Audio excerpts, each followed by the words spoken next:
నందు నా సహోదరి సహోదరులకు యేసుక్రీస్తు నామములో శుభములు. దేవుని యొక్క మహాకృప మీకు కలుగునుగాక. ఈరోజు దేవుడు మనకిచ్చిన మాట నిర్గమకాండము 8వ అధ్యాయము 10వ వచనం. అందుకతడు మా దేవుడైన యెహోవా వంటి వారెవరనూ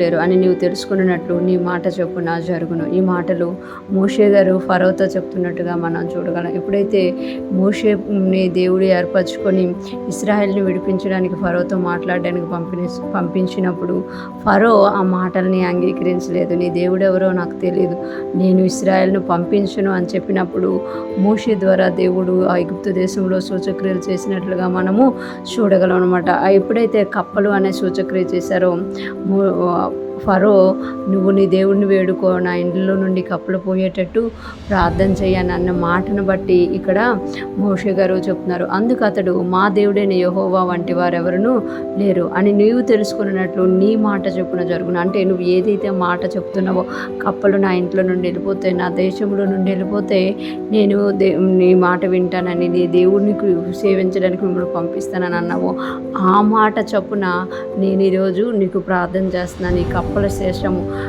ఇండ్లలో నుండి వెళ్ళిపోయి ఆ ఏటిలోనే ఉండేటట్టు నేను ప్రార్థన చేస్తాను. కానీ నా దేవుడు ఎలాంటి వాడు అని అంటే అందుకు అతడు మా దేవుడైన యెహోవా వంటి వారెవరనూ లేరు. నీకు అనేకమైన దేవతలు ఉన్నారేమో కానీ మా దేవుని వంటి దేవుడు లేరు అని ఇక్కడ మోషే గారు ఫరోతో చెప్తున్నట్టుగా మనము చూడగలనమాట. ఎప్పుడైతే మోషే మరలా వెళ్ళి ప్రార్థన చేస్తారో ఆ కప్పులన్నీ ఎట్లో గెలిపినట్లుగా మనము చూడగలట. ఎక్కడ కప్పులు అక్కడే చచ్చిపోయినట్టు కూడా మనము చూడగలనమాట. ఇక్కడ అంటే దేవుడు మా దేవుని వంటి వాడెవడనూ లేడు అంటే నీ దేశంలో నీకు అనేకమైన దేవతలు ఉన్నాయి ఏమో కానీ నా దేవుని వంటి వారెవరనూ లేరు. నా దేవుడు గొప్ప దేవుడు, అద్భుతాలు చేసే దేవుడు, సూచక్రియలు చేసే దేవుడు, తన ప్రజల్ని విడిపించే దేవుడు అని మోషే చెప్తూ మరలా వెళ్ళి ప్రార్థించినప్పుడు ఆ కప్పులన్నీ వెళ్ళిపోయినమాట. ఫరో చెప్పిన మాట ప్రకారము మోషే ప్రార్థించినప్పుడు కప్పలన్నీ చచ్చిపోయినట్టుగా మనము చూడగలం. ఈరోజు ఫ్రెష్ మన్న వింటున్న ప్రతి ఒక్కరూ జ్ఞాపకం చేసుకోవాలి, మన దేవుని వంటి వాడి దేవుడు మరెవరనూ లేరు అన్న మన విశ్వాసము నమ్మకం మనం కలిగి ఉండమాట.